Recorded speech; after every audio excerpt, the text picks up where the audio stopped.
and he was always asking the generals the right question, that what is victory, what will the surge achieve, and so on. But sadly, he got convinced, and my opinion is because he was too much under pressure from the right wing.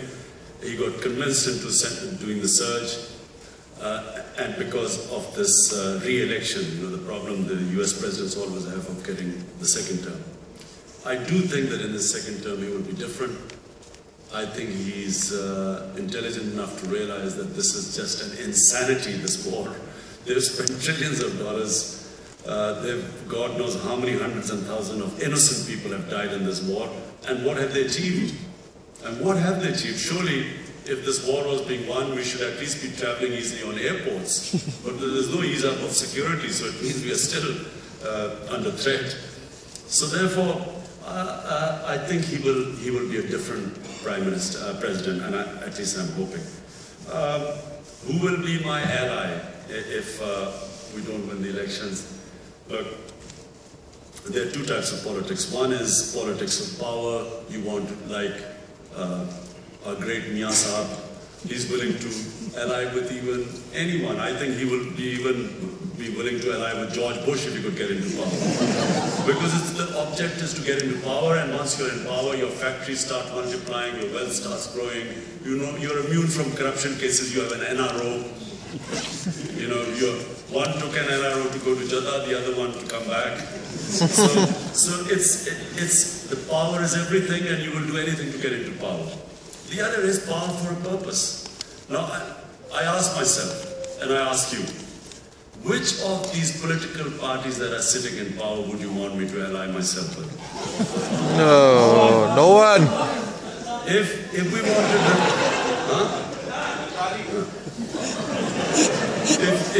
to, if I want to build a business empire, then I could. There are a lot of parties. By the way, every party is willing to make an alliance with PTI right now. Every one of them. But if we want change, then how can you align yourself with the status quo party and then change? You can't. It's a contradiction in terms. So the answer is no one.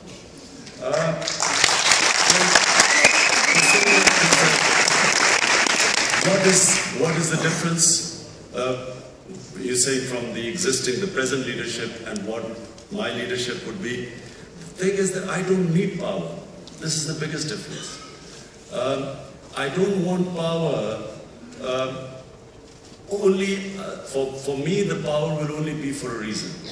So the big difference is, I'll tell you in cricket, for instance, cricket captaincy, by the way, cricket captaincy is the only captaincy which needs leadership. No other sport, the captain needs to be a leader. In soccer, you don't even know who the captain is. And so in hockey and so on.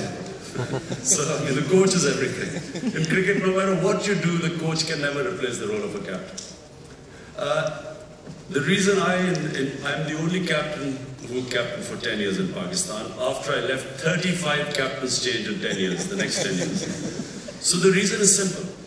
If your loyalty is to cause which is winning, you will be a different type of captain.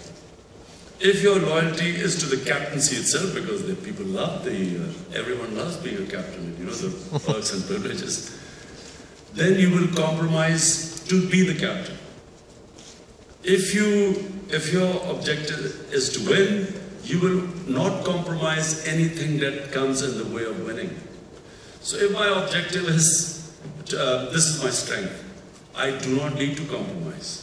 I don't need an NRO. If I become a prime minister, the strength is I will only become a prime minister on my own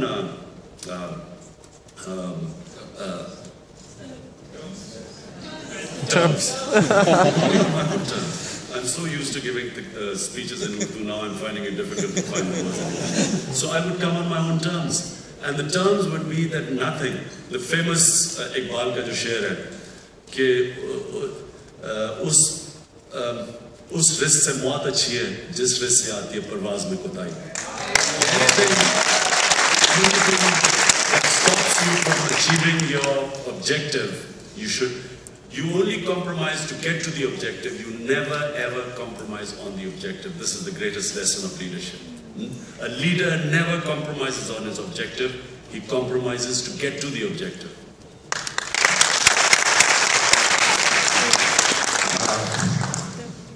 a Singaporean, my instincts are basically dictatorial. And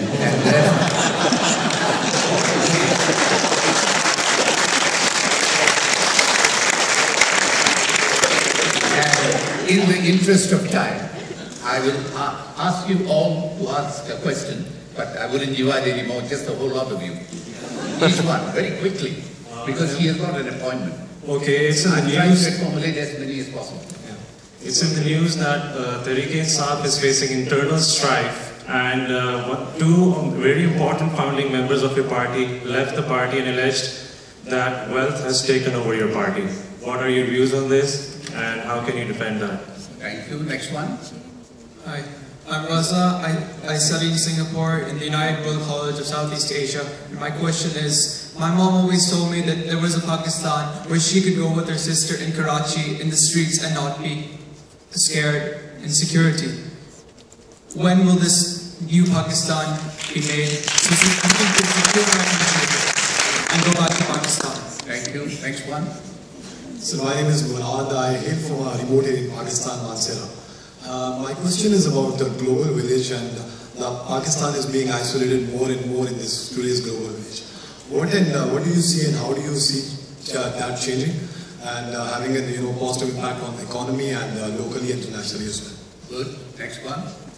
And my question is, how will you bring back the money of Pakistan from Swiss banks, and how will you scrutinize the current government? How will you scrutinize this current government, especially Mr. Zardari? Hi, my name is Asim. I am a professional here in Singapore. I am an Estonian, and like my father, Sayyidina Niazi Imran, you played cricket with him at Eastern College. He was your captain. My question is, I by and large agree with your perspective on Pakistan, and the way forward is probably if you become the top man in Pakistan. Now, for that to happen, the population in Pakistan needs to vote for you. Now, the perception is that the upper middle class and the elite and the educated are for PTI, and we have seen in the recent past where you have had huge rallies. Now, what's the PTI's strategy to attract and be appealing to the population in the villages where I believe People's Party has very strong vote? Okay, thank you. Sorry, I forgot. The first question was very interesting. Just please get up and just remind me what it was. Internal strife. Okay. Look, some years back, 7-8 years back, there was no internal strife at all in Tehreek-e-Insaf. Everything was quite peaceful because the party wasn't growing. When the party grows, it's the sign of a growing party internal strife. This idea that the party is being captured by moneyed class means that Imran Khan has a price. Means that someone can buy my ideology. If moneyed class was going to capture Tehreek-e-Insaf, then Tehreek-e-Insaf would not be holding intra-party elections. The only way to ensure that you do not have groups capturing the party are intra-party elections. And in the intra-party elections, we have come up with such innovative techniques because we have 10 million members, 7 million voters. Now, out of 7 million voters, how do you hold an intra-party election? The Pakistan Election Commission in 5 years has not been able to give a correct voters list with billions of rupees, with government resources. So how is a political party supposed to make a list of electoral list from 7 million voters? The reason is we've used technology, we've used, and I believe future voting will be mobile phones. Now, the moment you hold intra-party elections, it breaks the monopoly of any people. It doesn't mean that the people who've been with us in the past are all good and people coming in are all opportunistics. Some of the best politicians have joined us. Some of the best in the political class have joined us. Some of our old ones were only there because no one would take them. So this intra-party election is the only way, elections are the only way of establishing merit in a party. About the global village, look, to get respect, you have to respect yourself. A country, a nation that does not respect itself begs and borrows for its existence. only that worries about what people think of them, what other people think of it. If you respect yourself and live with dignity, stand on your own feet, people will respect you. So don't worry about getting respect. First, we have to stand on our own feet. This idea that only rich, educated people are backing Tehreek-e-Insaf because they're more aware means that you do not understand people of Pakistan. When I read English newspapers only, and I first went into my constituency in Miawali, and I thought that, these poor people, I'll have to really educate them about politics. I got the shock of my life that a 15-year-old stood up, because only in Miawali when I went in, at a micro level is what I imagine one day will happen at the macro level in Pakistan. So in Miawali when I went in and developed the constituency some 10 years back, the young boys, children, they were the only ones at my first public meeting. All the big political powerhouses were combined against me. All the big landlords were all against me. The peers were all bought. They were all against me. The older people were affiliated to political parties, but the young and the kids. So my rallies were full of these young and these kids. And so I went from one union council to the other, and wherever I held a rally, all the young came to me. Eventually, 4 months down the road, about 1.5 months before the election, the young had created this incredible atmosphere. The tsunami had spread in Miawali. But watching them, the politicians then started coming to me. And eventually I won by a record vote, just with the young people. So I imagine this is what would happen one day in Pakistan, and it's happening.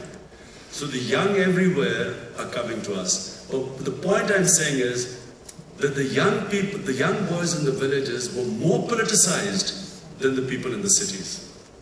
Because in villages, people's lives depends on politics.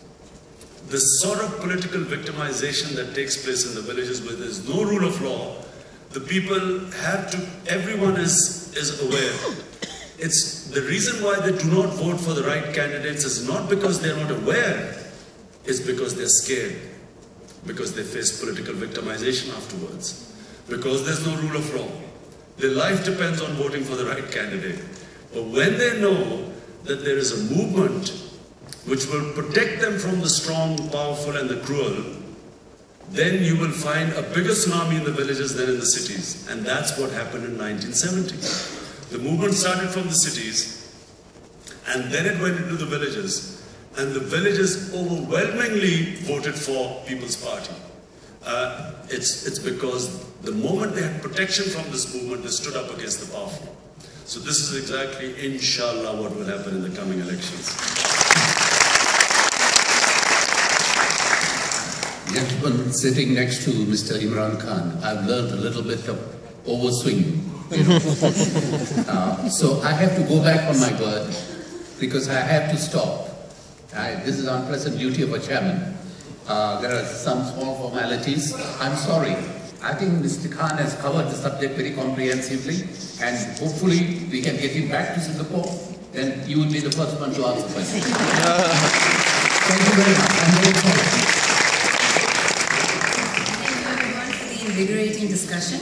I would now like to invite Mr. S.R. Nathan, 6th President of Singapore, and Professor Tan Tai Yong, Director of ISAS, on stage, please.